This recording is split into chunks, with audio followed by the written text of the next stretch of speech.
शिखा academy पे आपका स्वागत है। 3281 पद के जूनियर असिस्टेंट के लिए अभी रिवाइज की भी नहीं आई है और ऐसा हो सकता है कि ये रिवाइज की मार्च तक आए या होली के बाद आने की संभावना है।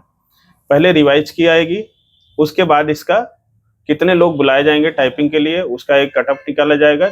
उसके हिसाब से 15 गुना, 20 गुना, 5 गुना, 10 गुना जो भी बातें हो रही हैं, आप देख रहे हैं अलग अलग प्लेटफॉर्म पे हो रही है।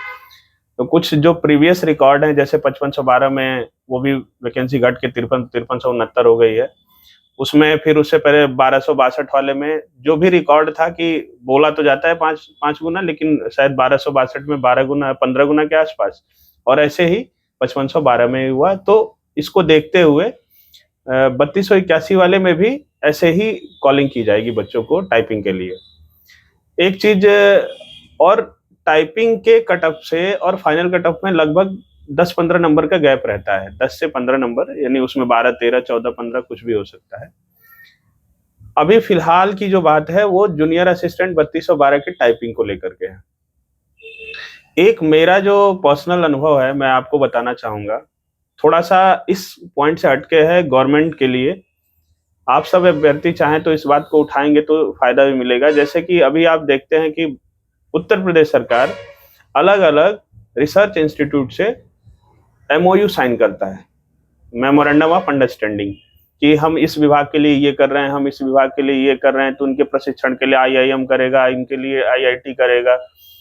तो क्या ऐसा संभव नहीं है कि जैसे यूपीएससी और यूपीपीएससी जिनके हेल्प से एग्जाम कंडक्ट करवाते हैं, वैसे यूपी ट्रिपल एससी भी ले पाए हेल्प उनकी, वैसे एजेंसियों की, वैसे इंस्टीट्यूशंस की, ऐसे रिसर्च स्कॉलर्स की, ताकि यूपी ट्रिपल एससी के भी एग्जाम फेयर हो पाए, ट्रांसपेरेंसी रहे, जल्दी हो पाए, कैलेंडर के हिसाब से हो पाए।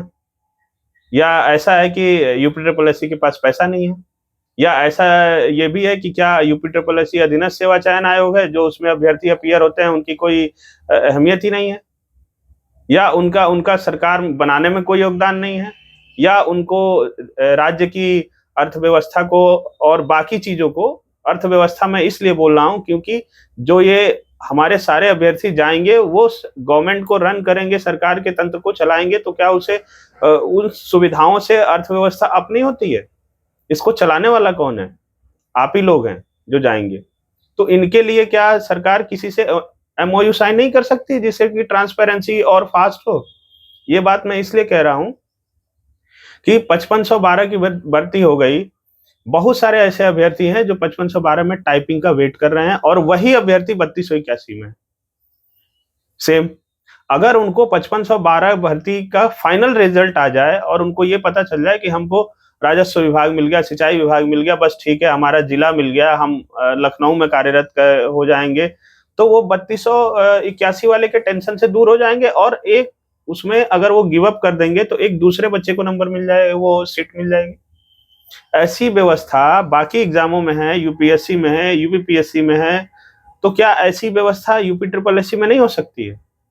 ये कोई बहुत बड़ी चीज नहीं है, सरकार के लेवल पे कर सकते हैं और आसानी से हो सकता है। लखनऊ में ट्रिपल आईटी है, कानपुर में आईआईटी है, लखनऊ में एकेटीयू जैसी संस्थाएं हैं जो टेक्नोलॉजी के हिसाब से एडवांस लेवल पे काम कर रही है। नाइलेट बहुत सारे एग्जामों को कंडक्ट करवाता है, आप लोग जानते भी होंगे।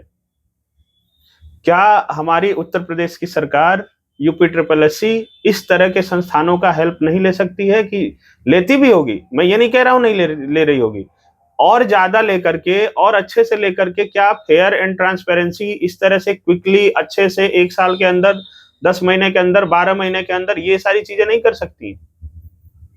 आप देखिए कि बिहार जो पिछड़ा राज्य माना जाता था, वो कंडक्ट कराना अलग चीज है, लेकिन कम से कम शुरुआत तो कर दिया है।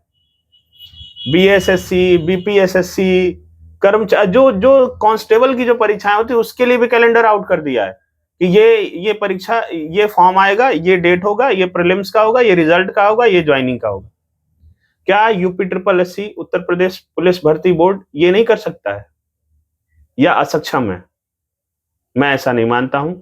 वहां बैठे उच्च अधिकारी हाई लेवल के हैं और बहुत सारी कैपेबिलिटी है, वो कर सकते हैं।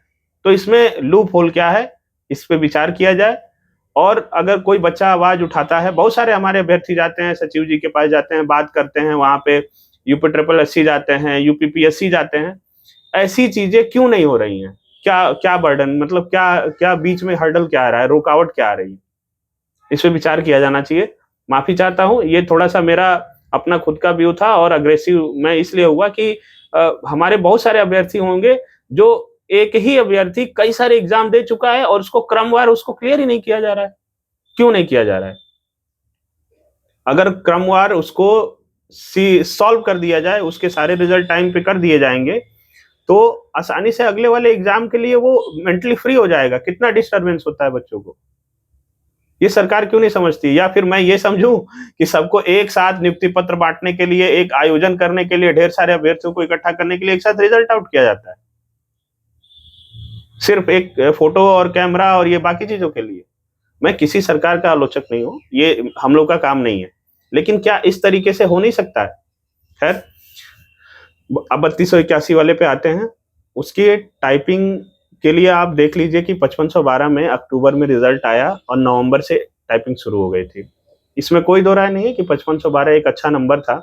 उसमें अच्छे अभ्यर्थी, लगभग 90,000 से ज़्यादा अभ्यर्थी अपीयर कर रहे थे।